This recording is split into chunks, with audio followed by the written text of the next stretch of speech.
Hello friends. S&P ने एक सर्वे कराया था कि इस सर्वे से पता चलता है कि 76% एजुकेटेड इंडियन को फाइनेंशियल कॉन्सेप्ट नहीं समझते हैं। तो वहीं दूसरे सर्वे से ये पता चलता है कि 80% से ज़्यादा सैलरीड इंडियन के पास महीना खत्म होने के पहले ही पैसे खत्म हो जाते हैं, जो कि एक हार्श रियलिटी है। लेकिन इससे भी इम्पोर्टेंट बात यह है कि लोग पैसे कमाने के लिए काफ़ी टाइम और एफर्ट्स लगाते हैं, लेकिन वो कभी ये नहीं समझ पाते कि अपने हार्ड एंड मनी को कैसे मैनेज करना चाहिए।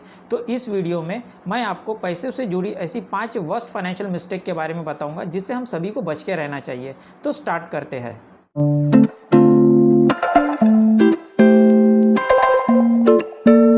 सबसे पहली गलती जो मैक्सिमम लोग करते हैं कि वो अपने इन्वेस्टमेंट को डिले करते या टाल देते हैं। टाल मटोल का मतलब होता है कि किसी काम को देरी से करना या बात के लिए टाल देना। हम उन कामों को कभी नहीं टालते जिसे करने में हमें मज़ा आता है, जैसे दोस्तों के साथ गॉसिप करना हो गया, या मूवी देखना हो गया, या क्रिकेट मैच देखना हो गया। लेकिन उन कामों को हम हमेशा टालते हैं जिसे करने में हमको तकलीफ होती है, जैसे कि बुक्स पढ़ना हो गया, नई स्किल सीखना हो गया, या एक्सरसाइज करना हो गया।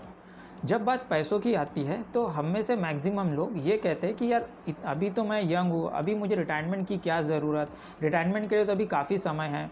2017 में यूरोपियन यूनियन की वेबसाइट पे एक आर्टिकल छपा था। इस आर्टिकल के अकॉर्डिंग यूरोप में 7 में से 1 इंसान के ऊपर गरीबी का खतरा मंडरा रहा है, और ये नंबर पिछले कुछ सालों में लगातार बढ़ते जा रहा है। अब ऐसा इसलिए हो रहा है क्योंकि लोग अपने रिटायरमेंट को प्रोक्रेस्टिनेट कर रहे हैं, मतलब उसको टाल रहे हैं, और देखते ही देखते हमारा रिटायरमेंट का समय नज़दीक आ जाता है और हमारे पास रिटायरमेंट के लिए सफिशिएंट फंड नहीं होता है। इसे हम एक एग्जांपल से समझते हैं कि अगर हम अपने रिटायरमेंट को प्रोक्रेस्टिनेट करते तो इससे हमारे रिटायरमेंट कॉर्पस के ऊपर क्या इफेक्ट होता है। तो यहाँ पे हम 3 सिनेरियो लेते हैं, पर्सन ए, पर्सन बी और पर्सन सी का। ये तीनों अपने जॉब की शुरुआत 25 साल की उम्र में करते हैं और 55 साल की उम्र में ये तीनों रिटायर्ड हो जाते हैं। तो पर्सन ए जॉब लगने के साथ ही अपने रिटायरमेंट के लिए इन्वेस्टमेंट शुरू करता है, और इनका इन्वेस्टमेंट अमाउंट 10,000 रुपीज़ रहता है। तो वहीं पर्सन बी जो है वो 30 साल की उम्र में अपना इन्वेस्टमेंट शुरू करता है, और वहीं जो पर्सन सी होता है वो 35 साल की उम्र में अपना इन्वेस्टमेंट शुरू करता है, जो पर्सन ए से 10 साल डिले करता है। तो अब इन तीनों का जो रिटायरमेंट कॉर्पस रहेगा वो अलग अलग रहेगा। पर्सन सी को रिटायरमेंट पर 1 करोड़ रुपए के आसपास मिलेंगे, तो वहीं पर्सन बी को रिटायरमेंट पर 2 करोड़ रुपए के आसपास मिलेंगे, तो वहीं पर्सन ए को रिटायरमेंट पे 4 करोड़ रुपए के आसपास मिलेंगे। इससे हमें ये पता चलता है कि अपने हैप्पी रिटायरमेंट के लिए हमें जितनी जल्दी हो सके उतनी जल्दी इन्वेस्टमेंट शुरू कर देना चाहिए। दूसरी गलती जो मैक्सिमम लोग करते हैं कि वो बहुत ज़्यादा लोन लेते हैं। हम में से बहुत से लोगों के पास home loan, car loan, personal loan, consumer loan, credit card जैसे बहुत सारे लोन होते हैं। एक लोन को चुकाने के लिए हम दूसरा लोन लेते हैं, दूसरे लोन को चुकाने के लिए तीसरा, और इस तरह से ये सिलसिला चलता रहता है, और हमको पता ही नहीं चलता कि कब हम डेट ट्रैप में फंस गए हैं। और अगर गलती से हमारी ईएमआई मिस हो जाती है तो हमें पेनल्टी के साथ शायद हो सकता है कि हमारे को हरासमेंट का भी सामना करना पड़े। अगर आपको अपने लोन्स को रीपे करने के लिए तकलीफ आ रही है तो इसके लिए मैं आपको कुछ स्ट्रैटेजी बताता हूँ, जिससे आप अपने लोन्स को बहुत ही अच्छे तरीके से मैनेज कर सकते हैं।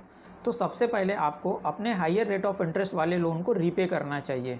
दूसरा कि जैसे आपकी इनकम इंक्रीज़ होती है उसी तरह से आपको अपना रीपेमेंट को भी इंक्रीज़ करना चाहिए। तीसरा कि आपका जो क्रेडिट कार्ड है उसे आपको ईएमआई में कन्वर्ट कर लेना चाहिए, मतलब जो क्रेडिट कार्ड के जो ड्यूज़ है उसको ईएमआई में कन्वर्ट कर लेना चाहिए। चौथा कि आप अपने लोन्स को रीफाइनेंस करा सकते हैं, मतलब आपको अपने सभी लोन्स को ट्रैक करने की ज़रूरत नहीं होगी। मान लीजिए कि आपके पास होम लोन है तो आप होम लोन के साथ टॉपअप लोन ले सकते हैं। अभी जो टॉपअप लोन होता है ये होम लोन के रेट ऑफ इंटरेस्ट पे मिलता है। टॉपअप लोन लेके आप अपने हायर रेट ऑफ इंटरेस्ट वाले लोन जैसे कि कंज्यूमर लोन हो गया, पर्सनल लोन हो गया, या क्रेडिट कार्ड्स हो गया, इसको आप फोरक्लोज कर सकते हैं। तीसरी गलती जो मैक्सिमम लोग करते कि वो अपने लिए इमरजेंसी फंड नहीं बनाते हैं।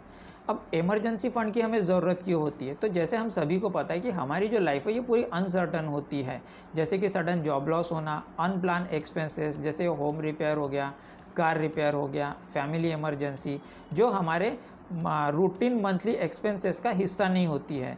इन सभी सिचुएशन का सामना करने के लिए हमें इमरजेंसी फ़ंड की ज़रूरत होती है। अब सवाल उठता है कि हम इमरजेंसी फ़ंड कैसे बना सकते हैं। तो इमरजेंसी फ़ंड आप एफडी या लिक्विड म्यूचुअल फंड में बना सकते हैं। जब आप इमरजेंसी फ़ंड बनाएं तो सबसे पहले आप एक गोल डिसाइड करें कि आपको कितने अमाउंट का इमरजेंसी फ़ंड बनाना है, और इसमें आपको कंटिन्यू इन्वेस्टमेंट करते रहना है ताकि आपका इमरजेंसी फ़ंड जल्दी से जल्दी बिल्डअप हो जाए। चौथी गलती जो मैक्सिमम लोग करते हैं कि वो इंश्योरेंस को अवॉइड करते हैं। हम में से बहुत से लोग इंश्योरेंस के बारे में ये सोचते हैं कि यार इंश्योरेंस में पैसे डालने का क्या फ़ायदा, ये पूरी तरह से वेस्ट ऑफ मनी है करके, जो कि हमारी सबसे बड़ी मिस्टेक है। कहते हैं कि लाइफ के बारे में एक चीज़ निश्चित है कि ये पूरी अनिश्चित है।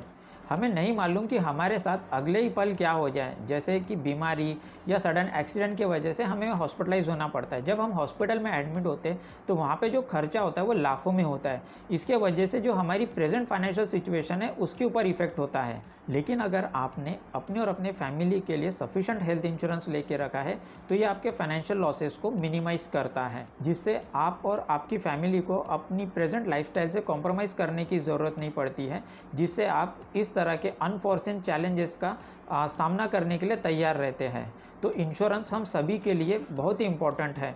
हम सभी ने एटलीस्ट ये 3 इंश्योरेंस तो लेके रखना ही चाहिए, जैसे हेल्थ इंश्योरेंस हो गया, टर्म इंश्योरेंस और पर्सनल एक्सीडेंटल पॉलिसी।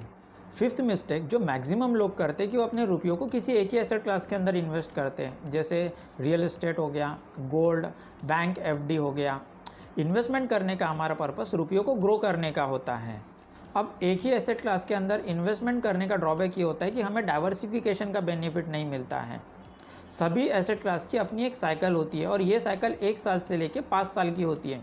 मान लीजिए कि अगर आपने साइकिल के टॉप पे इन्वेस्टमेंट कर दिया तो हो सकता है कि आपको नेगेटिव रिटर्न या बहुत कम रिटर्न देखने को मिले, और इससे हमारे जो रिटर्न होते हैं वो मॉडरेट हो जाते हैं। इसलिए हमें अपने इन्वेस्टमेंट को डाइवर्सिफाई करना चाहिए। डाइवर्सिफाइड करने से हमें सभी एसेट क्लास में इन्वेस्ट करने का मौका मिलता है, जिससे लॉन्ग टर्म में हमें एक ऑप्टिमम रिटर्न देखने को मिलता है।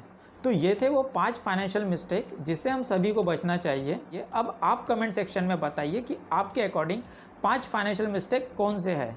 अगर आपको ये वीडियो पसंद आए तो इस वीडियो को लाइक करें, चैनल को सब्सक्राइब करें और शेयर करना ना भूलें। तो मिलते हैं बहुत जल्दी अगले वीडियो में, तब तक के लिए अपना ख्याल रखिए।